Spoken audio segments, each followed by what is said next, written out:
केजरीवाल जी का एक्चुअली में किसी भी बात का भरोसा नहीं है। और इन्होंने जिस तरह से कहा कि अगर आपका पति मोदी मोदी करे तो उसे रात का खाना मत देना।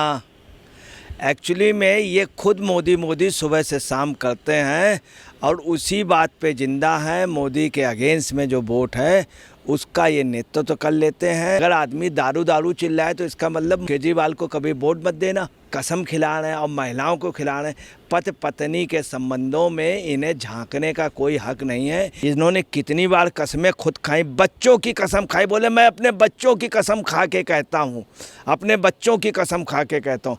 इसीलिए लोग दिल्ली में ये भी कहते हैं इनकी जो पत्नी है वो चुपचाप कमल को, मोदी को वोट देती हैं। तो आपको बता रहे ये इनका दिमाग फिर गया है। इन्होंने ये भी कहा कि 1000 रुपया प्रति महिला। इसमें इतना बड़ा घपला हो रहा है, इतना बड़ा। मैं आपको क्लियर कर दूं, ये पैसा महिलाओं को नहीं मिलेगा। ये सिर्फ वोट चाहते हैं, वोट मांग करके बेवकूफ़ बना देंगे। ये आदमी आप समझ लीजिए घरों पे भी आग लगा रहा, पूरी दिल्ली में आग लगा दी, पूरी बसें बर्बाद कर दी, मोहल्ला क्लिनिक बर्बाद कर दिया। वहाँ कमीशन, दारू पे कमीशन, सब जगह के। अब ये पत्नी के अंदर झांक रहा है। नमस्कार, मैं अंजलि मिश्रा, स्वागत है आप सभी का एचडीवी न्यूज पर। आपको बता दें कि जिस तरीके से अब लोकसभा चुनाव करीब आ रहा है, अभी कुछ ही दिनों में ही डेट्स के अनाउंसमेंट भी हो जाएंगे। इसी बीच वोटरों को लुभाने का कार्यक्रम जो है वो लगातार जारी है और अब अरविंद केजरीवाल का एक बयान सुर्खियां बटोरता नजर आ रहा है, जहां पर अरविंद केजरीवाल ये कहते नजर आए महिला वोटरों से कि अगर तुम्हारा पति, तुम्हारा पिता या फिर तुम्हारे बेटे अगर मोदी मोदी कहते हैं तो उन्हें रात का खाना यानी डिनर देना बंद कर दो और अपने सिर पर हाथ रख के कसम खिलाओ कि वो मोदी को वोट ना दे। जिसके बाद इसे लेकर अब बीजेपी ने अरविंद केजरीवाल पर निशाना साधा और कहा कि इससे पहले तो अरविंद केजरीवाल का ही खाना बंद होना चाहिए, क्योंकि दिन में 100 बार केजरीवाल ही मोदी मोदी करते हैं। और अब इस पूरे मामले पर चर्चा के लिए हमारे साथ मौजूद है वरिष्ठ पत्रकार अजय पत्रकार जी। सर, आपका स्वागत है हमारे चैनल में। जिस तरीके से अरविंद केजरीवाल ने मोदी मोदी को लेकर जो बयान दिया है कि डिनर मत देना, पत्नियों को खाना मत देना अगर मोदी नाम लेते हैं, तो क्या कहेंगे आप? देखिए, ये केजरीवाल जी का एक्चुअली में किसी भी बात का भरोसा नहीं है।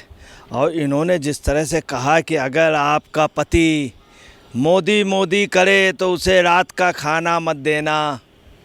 एक्चुअली में ये खुद मोदी मोदी सुबह से शाम करते हैं और उसी बात पे जिंदा हैं। मोदी के अगेंस्ट में जो वोट है उसका ये नेतृत्व तो कर लेते हैं और उसी बेस पे ये जिंदा है। इनकी रोजी रोटी मोदी मोदी को, उसमें कहीं मोदी की डिग्री फर्जी है उस पर भी कोर्ट नहीं गए, कहीं चौथा पास राजा, ये सब बोल करके मोदी के नाम से ही इनकी राजनीति चलती। मैं आपको क्लियर कर दूं, तमाम नेता भी होते हैं मिलों में, तो वो क्या करते हैं, मुर्दाबाद मुर्दाबाद के नारे लगाते हैं और अंदर मालिक से मिले रहते हैं। मालिक उनको उतने पैसे देता है कि 15 गालियाँ दी थी तो इतने पैसे, 100 गालियाँ दी तो इतने पैसे, और सब आपस में। ये है इनका, ये महिलाओं को सिखाना है। फिर इनसे मतलब क्या? अगर मान लीजिए वो दारू दारू चिल्लाए, अगर मान लीजिए किसी लेडीज़ का आज यही पोजीशन है, पूरे दिल्ली में यही चर्चा चल रही है कि अगर आदमी दारू दारू चिल्लाए तो इसका मतलब केजरीवाल को कभी वोट मत देना। ये एक चीज़। दूसरी बात है, इनकी किसी बात का भरोसा नहीं। वो आप समझिए कसम खिला रहे हैं और महिलाओं को खिला रहे हैं। पति पत्नी के संबंधों में इन्हें झांकने का कोई हक नहीं है। ये चीज़, इस हरकत को बंद करें। पति पत्नी के चक्कर में एक महिला जो है, जो आपकी बहुत बड़ी नेता थी, वो अंदर है बेचारी जेल में, उसके लिए इनको चिंता नहीं है। इनको ये चिंता नहीं है कि उसकी मनीष सिसोदिया की पत्नी और संजय सिंह की पत्नी, जैन साहब की पत्नी की क्या तकलीफ़ है, इनको चिंता नहीं है। इनको सिर्फ अपनी पत्नी की चिंता है, सुनीता को कैसे चीफ मिनिस्टर बनाए, कैसे चीफ मिनिस्टर बनाए, सिर्फ ये। इसी कारण इन्होंने ये कहने लगे कि कसम दिला दो, अपने आदमी को कसम दिला दो। और कैसे दिला दे भाई कसम? इन्होंने कितनी बार कसमें खुद खाई, बच्चों की कसम खाई। बोले मैं अपने बच्चों की कसम खा के कहता हूँ, अपने बच्चों की कसम खा के कहता हूँ। इसीलिए लोग दिल्ली में ये भी कहते हैं इनकी जो पत्नी है वो चुपचाप कमल को, मोदी को वोट देती हैं। चूँकि इन्होंने कई बार बच्चों की कसमें खाई, मगर बच्चे तब भी अच्छे हैं। इसका मतलब कि इनकी कसम का कोई वैल्यू नहीं है। मोदी स्ट्रांग थे, मोदी की वजह से इनके बच्चे सब अच्छे और संतुलित। दूसरी इन्होंने क्या किया, बच्चों की कसम खाने के साथ जाने कितनी इन्होंने भगवान की कसम खाई। नानी को अपने बच्चों के साथ भगवान, नानी, भगवान राम के लिए कहा और सोनिया जी के लिए कहा इनको 2 दिन के लिए जेल होनी चाहिए। फिर उन्हीं के साथ नाश्ता और खाना खा रहे हैं।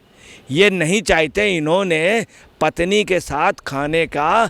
कई लोगों के पत्नी खाना नहीं खिला पा रही, मनीष सिसोदिया की, जैन साहब की और उनकी संजय सिंह की।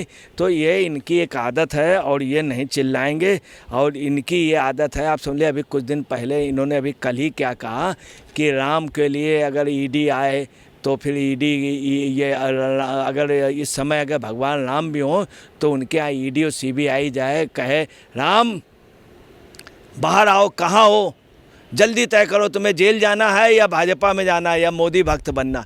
इस तरह की बात कर रहे हैं राम को, जो राम जैसे भगवान को। तो आपको बता रहे हैं ये इनका दिमाग फिर गया है और इनको खाने की आपको बता रहे हैं, कहना नहीं चाहिए। खाना सिर्फ एक जगह मिलता है टाइम से, राजनीति में खाना नहीं मिल पाता, ये सच है। कहीं आदमी को यहाँ उद्घाटन करना, कहीं वहाँ।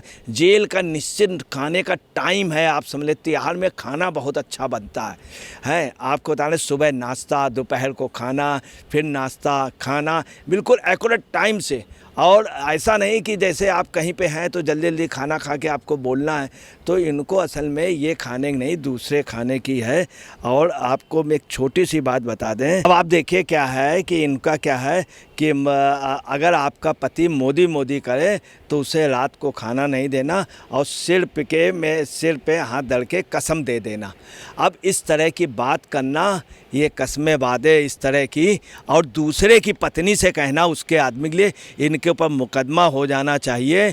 ये आप समझ लीजिए, ये परिवार से परिवार, घर पे आग लगाना चाहते हैं और इस तरह की बात कर रहे हैं कि आदमी को खाना न देना।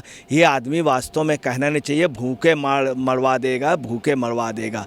एक और अगर इनकी यही पोजीशन रही तो आप समझ लीजिए कि इनका चूँकि रहा ये पत्नी विरोधी, महिला विरोधी। दूसरा इन्होंने जो कहा है, ये कल जिस जगह इन्होंने बात ये रखी अपनी सिविक सेंटर में, वहाँ पे इन्होंने ये भी कहा कि 1000 रुपया प्रति महिला। इसमें इतना बड़ा घपला हो रहा है, इतना बड़ा, मैं आपको क्लियर कर दूं, ये पैसा महिलाओं को नहीं मिलेगा। इसलिए नहीं मिलेगा, इनका क्या है, सितंबर अक्टूबर ये सिर्फ वोट चाहते हैं, वोट मांग करके बेवकूफ़ बना देंगे और सिर्फ सितंबर अक्टूबर पे इसकी वो हो पाएगी। इसके बाद जाके मिल पाएगा। उस पर भी कंडीशन आपको बता रहे हैं, उसके साथ आपको बैंक अकाउंट देना पड़ेगा और सेल्फ डिक्लेरेशन देना पड़ेगा। और आप कहीं कोई से विधवा पेंशन या कोई वो तो नहीं लेते हैं। आपका पति तो कुछ महिला ऐसे हैं जिनके पति सर्विस कर रहे हैं, रिटायर्ड हो गए, परंतु उनको नहीं मिल रही है, उनकी जगह किसी दूसरी महिला को मिल रही, तो उसको नहीं मिल पाएगी। आप समझे, तमाम इतनी क्राइटेरिया हैं, इतनी बंदिशें हैं कि बहुत कम महिलाओं को मिल पाएगी, वो भी सेल्फ डिक्लेरेशन। ये सब हम आपको और बता दें कि ये तो खाने के लिए बंद कर रहे हैं। मोदी का कुछ भी हो, मोदी पूरे देश को जाने कब से 2019 से लगातार फ्री में भोजन दे रहे हैं, फ्री में खाने की पूरा खाद्य सामग्री दे रहे हैं और किसानों को 1000 रुपये मिल रहा, महिलाओं को मिल रहा, उज्ज्वला योजना के नाम पे फ्री के गैस कनेक्शन मिल रहे हैं, विधवा पेंशन मिल रही, महिलाओं को मिल रहा है, बेरोजगारों का। ये कोई एहसान नहीं कर रहे हैं, हिंदुस्तान के किसानों को भी इतना मिल रहा। अगर इनको देना था तो ये 14 साल से यहाँ हैं, इन्होंने क्यों नहीं दिया इसके पहले। अब ये सिर्फ वोट मांग करके, वो भी आपको बता रहे हैं अक्टूबर नवंबर पे इसका इम्प्लीमेंटेशन हो पाएगा और ये जब मिलेगा तो 25 के बाद वो भी किन महिलाओं को मिलेगा, सिर्फ आपके कार्यकर्ताओं को।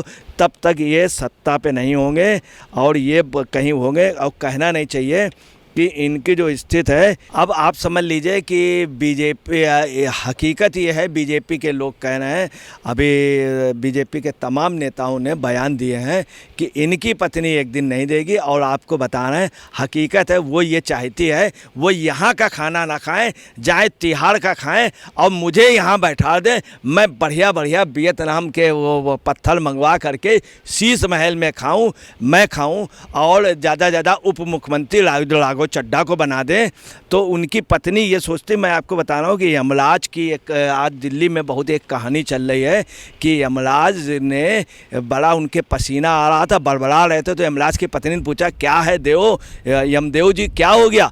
तो बोले कुछ नहीं। जब उनको झचकोड़ा जगाया, बोले कुछ नहीं, मैं सपना देख रहा था कि हमारे यहाँ एक आदमी आया है जो नारे लगाते हुए यमदूत, और उसको यमदूत लेकर के आ रहे हैं भैंसे में, वो नारा लगाते हुए आ रहा, और मेरा जो भैंसा है आज वो नशे में लग रहा है, और उस पर जो बैठा हुआ आदमी आ रहा, वो नारा लगाते हुए आ रहा, और वो कह रहा दिल्ली तो हमारी है, अब तिहाड़, वाशिंगटन, संयुक्त राष्ट्र संघ व यमलोक की बारी है। तो आपको बता रहे हैं, तो उन्होंने क्या कहा कि उनकी पत्नी ने कहा कि उसको वेटिंग में डाल दो। बोले हमने नटवर लाल जी को तो 420 नंबर दे रखा है, और जो वो दिल्ली से आ रहा है, मतलब मैं इनको नहीं कह रहा हूँ केजरीवाल जी, जो दिल्ली से आ रहे हैं तो उसको 840 नंबर दिए दे रहे हैं, और 840 दे दे रहे हैं वेटिंग में। और ऐसा कीजिए जरा जो हमारा वो भैंसा आ रहा है उसको ज़रा सा बांध दीजिएगा, क्योंकि इसने उसको भी दारू पिला दी। तो साकी हिंद जो है, ये आदमी आप समझ लीजिए घरों पे भी आग लगा रहा, पूरी दिल्ली में आग लगा दी, पूरी बसें बर्बाद कर दी, मोहल्ला क्लिनिक बर्बाद कर दिया, वहाँ कमीशन, दारू पे कमीशन, सब जगह के। अब ये पत्नी के अंदर झांक रहा है। एक महिला के लिए बोला उसको गंदी बीमारी हो गई, बताइए, मनीष सिसोदिया के लिए कह रहा गंदी बीमारी हो गई। इस तरह का ये महिलाओं के विरोधी, ये नहीं चाहते हैं पत्नी एक साथ रहें, ये चाहते हैं बिल्कुल लड़ाई हो, चूँकि ये खुद इस समय उस दौर से गुजर रहे हैं। इनको दबाव पड़ रहा है कि वियतनाम से पत्थर मंगाओ और मुझे जल्दी मुख्यमंत्री बनाओ, चूँकि इनको खाना नहीं मिल रहा है, और आप खाना नहीं मिल रहा है, ये भी वजह इनका इंतज़ार कर रही है तिहाड़। तो जैसा कि आपने अजय पत्रकार जी को सुना, उन्होंने साफ तौर पर कहा कि अरविंद केजरीवाल जो बातें कह रही हैं, जो बयान दे रही हैं, वो उनके घर पे ही लागू सबसे पहले होगा, क्योंकि दिन भर में 100 बार मोदी मोदी का नाम तो अरविंद केजरीवाल खुद ले लेते हैं। और जैसा कि बीजेपी ने कहा कि अब वो हर मर्यादा भी लांघ चुके हैं, और लगातार जो है वोटर्स को लुभाने के लिए तरह तरह के जुमले जो हैं उनके द्वारा अपनाए जा रहे हैं। तो ऐसे में आपने चर्चा पूरी सुनी है, इस पर आपकी भी जो राय हो हमें कॉमेंट सेक्शन में कॉमेंट करके ज़रूर से ज़रूर साझा करिएगा। धन्यवाद।